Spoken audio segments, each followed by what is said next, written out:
Et tout de suite, les conseils du cœur avec Émilie. Non, parce que même si t'étais là, on doit dire que t'étais pas là. D'accord.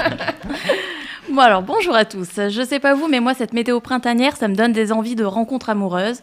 Ça donne des envies de folie, d'escapade au bord de mer pour s'embrasser au coucher du soleil, de voyage à l'autre bout du monde, pour découvrir des nouveaux endroits, de faire des hugs aux gens qu'on aime. Bon, bref, que des trucs qui sont impossibles et interdits en ce moment. Évidemment. Non mais comment je fais, moi, des conseils du cœur si on n'a pas le droit de s'approcher des gens et de les toucher? Oui, je suis un petit peu énervée. Sérieusement, comment vous voulez que ça se passe pour le premier baiser? Vraiment, hein, c'est une vraie question. Est-ce qu'on y pense à ce premier baiser en ce moment? Tu rencontres un mec ou une nana d'ailleurs, on n'est pas fermé ni sexiste. Le premier rendez-vous se passe super bien, vous avez passé des heures à discuter, à vous effleurer. Et hop hop hop, les gestes barrières là.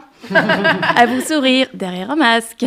Heureusement qu'on peut toujours faire des battements de cils pour montrer que l'autre vous plaît. Mais arrive le moment de la fin de ce premier rendez-vous. Tout est en symbiose, tout est parfait, vous vous regardez les yeux dans les yeux.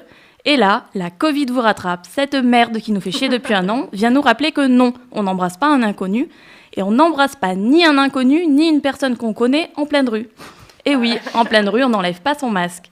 Sauf pour manger. Donc si c'est pour manger sa langue, est-ce que ça marche? J'aime bien. J'aime bien ça. Du coup, en fait, vous nous incitez clairement à aller directement chez l'autre personne. Genre, plus de premier, plus de deuxième rendez-vous. Non, on passe direct à la phase apéro-soirée. Merde, couvre-feu. Bon, on va rester dormir et plus si affinité. Ah, ça c'est sûr que là, les étapes, on les respecte pas trop. On passe de « Eh, salut, t'as passé une bonne journée » à « T'as bien dormi ?» Plus de demi-mesure, finalement. Les adeptes du « on couche pas au premier rendez-vous », du coup, vous repasserez quand le Covid sera terminé. Sinon, il faut juste être OK avec le fait qu'on peut faire 3, 4, 10 rendez-vous en extérieur sans jamais embrasser la personne. On a un peu fait disparaître l'étape de à la fin du date, on s'embrasse et on stresse jusqu'au prochain rendez-vous. Oui, vous vous souvenez, le fameux stress du « est-ce que je l'embrasse direct quand on se voit ou j'attends que ce soit lui ou elle ?» Bon, là, maintenant, les rendez-vous dehors, c'est en amis et ensuite, on se retrouve chez lui, chez elle, pour passer à la suite. Mais est-ce que du coup, ça enlève pas quand même toute la magie de ce premier baiser? Celui qui avait lieu sur le quai du métro, à l'arrêt de bus qu'on va prendre, au coin de la rue où on se quitte, sous la pluie battante, devant la porte de chez nous. Qui se souvient encore de ces moments magiques, hein? Bah ouais, c'était il y a un an. Accrochez-vous, on n'est pas près de les retrouver.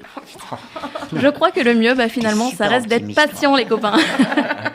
Ou alors, il faut inventer un nouveau genre de premier baiser. Hein. Pourquoi pas? On nous dit d'innover, moi j'innove. Big câlin, tête contre épaule, bisous masque. Il y a sans doute un milliard d'idées à trouver. Donc je vous laisse y réfléchir pour la semaine prochaine. Et je m'arrête là pour ce conseil du cœur spécial premier baiser. Merci Émilie. Merci Émilie. Pour lui écrire, c'est sur emily.pantouflexplosive@gmail.com.